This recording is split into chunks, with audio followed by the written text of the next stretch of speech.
Hi, I'm John, and this is a tiny book review of The Shadow of the Gods by John Gwynne.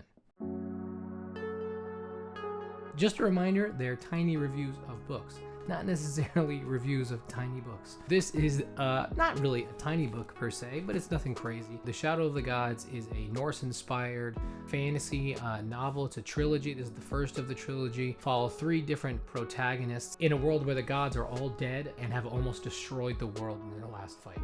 I do think it is very well written, especially because it's written from three different points of view, and he does a really excellent job of not only tying those together, but also of his pacing of the rise and falls of drama in the book. A lot of times when you have multiple points of view, you get into that thing, you see it in TV all the time, where you'll have one chapter or one episode where you're following one person and you get to the very end and there's drama there and you're excited, and then you go to the next chapter and it's following someone that you just don't care about. He does a good job of kind of pacing all that drama at once, so it builds all together. Prose are super easy to read. There's some words you might have trouble with just because of the context, but he has a glossary in the back that helps with that a lot. I wouldn't say it was a perfect book. I do strongly think if you have any interest at all in fantasy, you will like this book. There's just so many things he does good. I mean, he has like female characters without falling into tropes or without falling into kind of silliness.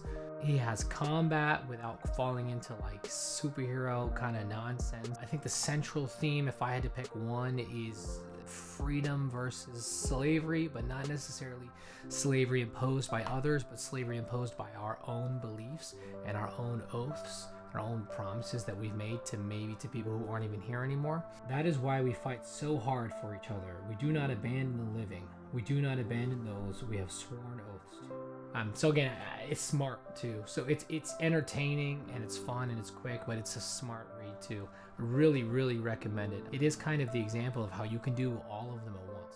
You don't have to be limited to just being like an intellectualized fantasy writer or being just like a brute like action writer.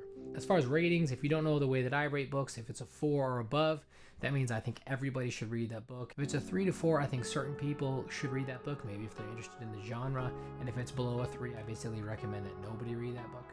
The closer to 4, the more I would say that everybody should read this book. I'm right on the edge of like a 3.94 for this book. I would be hard pressed to find someone who wouldn't enjoy this book. I think I'm going to give it a 4.0. I want to be careful giving those out too easy, but I think that this one deserves it because, like I said, I think you'd be hard pressed to find people who wouldn't enjoy this book. So definitely, if you haven't checked it out already, check out Shadow of the Gods and just maybe get off the internet and go read a book.